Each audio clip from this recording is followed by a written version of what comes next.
2020 फरवरी में हुए दिल्ली दंगों के मुख्य आरोपियों में से एक ताहिर हुसैन, जिन पर साजिश करने का आरोप था, उनकी अंतरिम ज़मानत पर स्प्लिट वर्डिक्ट आया है।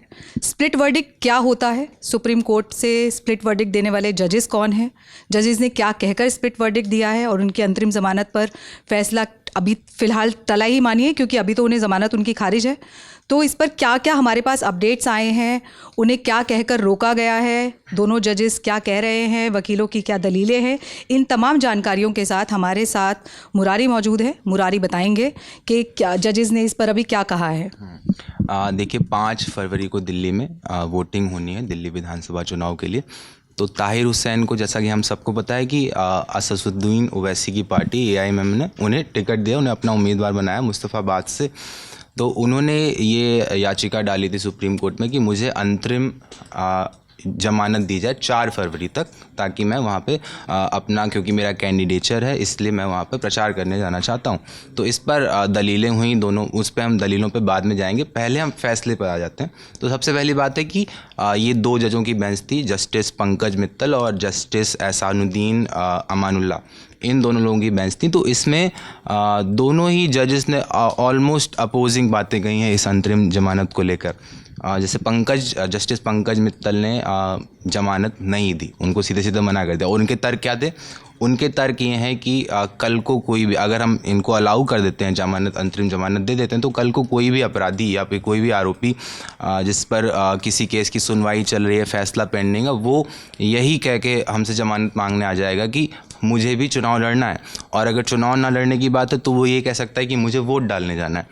उन्होंने यहाँ पे जनप्रतिनिधि एक्ट की धारा ऑलमोस्ट 66 का जिक्र किया, जिसमें इस बात की मनाही है कि कोई आरोपी जाके वोट डाल सकता है। तो ये पंकज मित्तल की तरफ से कहा गया। और एक जो इम्पोर्टेंट बात उन्होंने कही, जो कई शायद किसी को इम्पोर्टेंट ना भी लगे वो, लेकिन उन्होंने कहा कि 14 या 15 दिन की अंतरिम जमानत से कुछ नहीं होने वाला। अगर आपको चुनाव लड़ना था वहाँ से, और वहाँ से आपका ऐसी प्लानिंग थी और आप ये ऐसा अंतरिम जमानत याचिका मांग रहे थे, तो कम से कम आपको कई सालों से उस कॉन्स्टिट्यूएंसी में एक्टिव होना चाहिए था।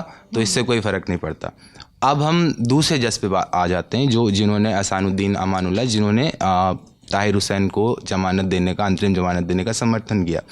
उन्होंने बेसिक जो बातें कही वो यही कि ताहिर हुसैन पिछले 5 साल से जेल में बंद हैं, और ऐसे में शायद एक भी दिन रहा होगा कि जब वो जेल से बाहर गए हों। और उन्होंने कहा कि इस केस के जो बाकी के जो 8 को एक्यूज हैं ताहिर हुसैन के साथ, उन सबको जमानत मिल चुकी है ना।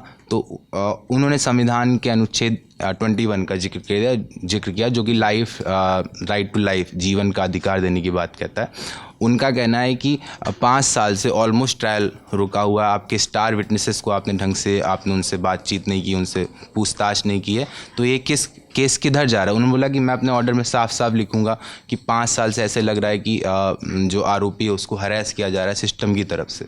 तो ये 2 मेन बातें, 2 तरीके की दलीलें दोनों जजेस ने दी। अब जब इसमें स्प्लिट वर्डिक्ट आया है, तो अब इसमें आगे क्या होगा? मतलब आगे इसको आगे कैसे प्रोसीड किया जाएगा, इस फैसले को आगे?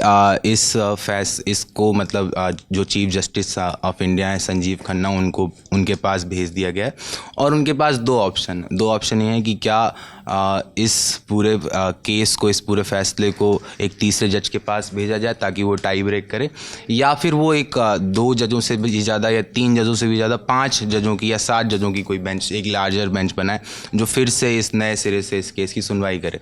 तो चीफ जस्टिस को यही फैसला भी लेना है कि इस टाई ब्रेकर ये कैसे किया जाए। तो फिलहाल के लिए तो ताहिर इसमें अब वकीलों की दलीलें भी, मतलब हमने जैसा कहा था कि आपसे कि हम वकीलों की दलीलें बताएंगे। तो दिल्ली मतलब जो आरोप लगा रहा है जो पक्ष, उसकी तरफ से ASG मतलब additional solicitor general SV Raju पेश हुए थे, और उन्होंने भी ऑलमोस्ट सेम बातें कहीं। उनकी तरफ से कहा गया कि अगर ताहिर हुसैन को अंतरिम जमानत दी जाती है तो वो बाहर जाकर गवाहों को प्रभावित कर सकते हैं, सबूतों से छेड़छाड़ कर सकते हैं। और फिर से वही बात जो मैंने आपको बताई थी कि उनकी तरफ से कहा गया कि SV राजू ने कहा कि ताहिर हुसैन के चुनाव जीतने के चांसेस एकदम ना के बराबर हैं, ऐसे में उनको अंतरिम जमानत नहीं दी जानी चाहिए। वहीं दूसरी तरफ जो ताहिर हुसैन की तरफ से जो वकील पेश हुए सिद्धार्थ अग्रवाल, उन्होंने बोला है कि इस केस में वही बात की, इस केस में कई सारे आरोपियों को जमानत दी जा चुकी। फिर उन्होंने यहाँ पे दो इम्पॉर्टेंट बातों का उल्लेख किया कि उन्होंने कहा कि जो यूएपीए के केसेस हैं या फिर जो पीएमएलए के केसेस हैं, जो मनी लॉन्ड्रिंग के केसेस हैं, उन मामलों तक में भी सुप्रीम कोर्ट ने कई बार कई लोगों को जमानत दी। यहाँ पर मनीष सिसोदिया का जिक्र किया गया और दिल्ली दंगों का ही मतलब कुछ अलग मामलों का जिक्र किया गया जिसमें अलग अलग आरोपियों को जमानत दी गई है। तो उनकी तरफ से कहा गया कि ताहिर हुसैन सिर्फ चुनाव में प्रचार प्रसार करने के लिए वो चाहते हैं, अंतरिम जमानत चाहते हैं। ये उनका डेमोक्रेटिक अधिकार है कि उनको ये जमानत दी जाए। और यहाँ पर एक आखिरी बात यही कि ताहिर हुसैन पे दो मामले इस समय बेसिकली चल रहे हैं, दिल्ली दंगों से ही जुड़े दोनों मामले। एक तो लार्जर कॉन्स्पिरेसी का कि उन्होंने दिल्ली दंगों की लार्जर कॉन्स्पिरेसी रची, और ख़ासकर वो जो विजुअल्स आए थे हमारे पास कि उनके घर के ऊपर से कई सारे पत्थर और कई सारे पेट्रोल बम बरामद हुए थे, वो एक केस है। और दूसरा केस उन दिल्ली दंगों में उसमें आईबी ऑफिसर थे अंकित शर्मा, उनकी नृशंस हत्या हुई थी। तो ताहिर हुसैन पे आरोप है कि उन्होंने अंकित शर्मा को किडनैप कराया और फिर मर्डर करवाया। तो ये उन्हीं अंकित शर्मा की बात थी जो आईबी में ऑफिसर थे और जिनका शव भजनपुरा के पास ही एक नाले में मिला था दिल्ली दंगों के दौरान। 2020 में हुए दिल्ली दंगे, फरवरी में दंगे भड़के थे और पूरा दिन चला, और उसके बाद तमाम तरह के वीडियोस वायरल हुए जिसमें ताहिर की छत से पेट्रोल बम, डंडे के साथ ताहिर, इस तरह की चीज़ें बहुत सारी वायरल हुई जो आपने भी तस्वीरों में देखी होंगी। तो फ़िलहाल के लिए ताहिर हुसैन की ज़मानत पर कोई फ़ैसला नहीं आ पाया है, और जो फ़ैसला आया है वो स्प्लिट है, और अभी आगे देखते हैं इस पर क्या होगा। इसके तमाम अपडेट्स के साथ हम आपके साथ फिर जुड़ेंगे। जानकारी दी मुरारी ने, कैमरे के पीछे है रूहानी, मैं हूँ कुमुद अलावत। बाकी तमाम दुनिया की खबरों के लिए देखते रहिए द लंदन टॉप।